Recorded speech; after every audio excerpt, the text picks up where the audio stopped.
সুলতান মাহমুদ গাজনবীর একজন খাদেম ছিল, যার নাম ছিল আয়াস। তাকে বেশি মহব্বত করত।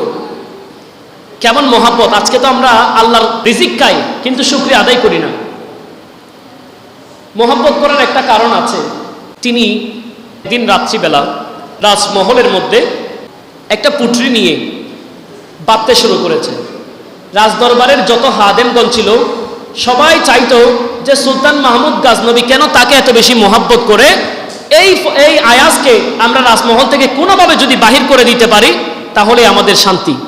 কারণ আয়াস ছিল রাস্তার ফকির, তাকে সেখান থেকে তুলে রাজদরবারের খাদেম বানানো হয়েছে।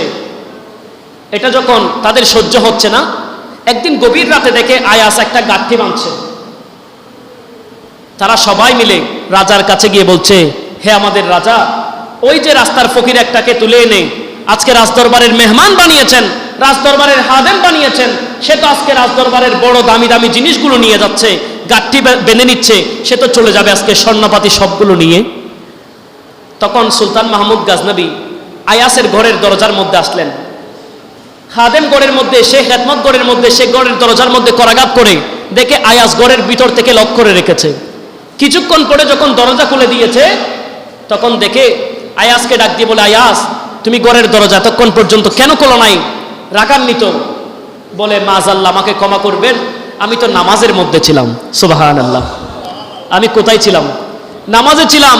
বলে, তোমার ওই গাঁটটির ভিতরে কি, সেগুলো দেখাও আমাকে। বলে, হুজুর, আমাকে ক্ষমা করবেন, এগুলো তো কোনো জিনিস নয়। বলে, আমি দেখতে চাই। আয়াস যখন গাঁটটিটা খুলে দেয়, দেখে আয়াজের সেই পুরানো ছিঁড়া জামা, ছিঁড়া বাসন কুসন, যেই বাসনের মধ্যে আয়াস ভাত খেত, যেই ছিঁড়া জামা পরে আয়াস রাস্তার মধ্যে হাঁটাচলা করত, সেই জামাগুলো নিয়ে যাই নামাজের সামনে রেখে দিয়েছে। ডাক দিয়ে জিজ্ঞেস করে, আয়াস, তুমি এমনটা কেন করলে?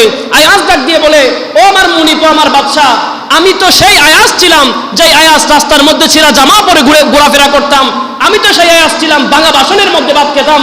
কিন্তু আল্লাহ আজকে আমার প্রতি এত বেশি দয়া করেছে যে আমাকে রাজদরবারের মধ্যে থাকার ব্যবস্থা করে দিয়েছে, নতুন জামা পরার ব্যবস্থা করে দিয়েছে। সেই জন্য রাত যখন গভীর হয়ে যায় তখন আমি এই ছিঁড়া জামাগুলা নিয়ে যাই নামাজের সামনে রেখে আল্লাহর দরবারে শুকরিয়াতান 2 রাকাত নামাজ আদায় করে থাকি। সুবহানাল্লাহ। আজকে আমরা ভুলে গিয়েছি আল্লাহ আমাকে থেকে কোথায় এনেছে, কোথা থেকে কোথায় নিয়ে এসেছে, সেই কথা আমরা ভুলে গিয়েছি। বেশি দূরে যেতে হবে না, আপনাদের দাদার আমলে যান। ভাত খাওয়ার বদলে কি খেয়েছে? আমি তো জানি না, আমার বাবারা বলেছিল বজরা নাকি কি ধরনের একটা শব্দ ছিল।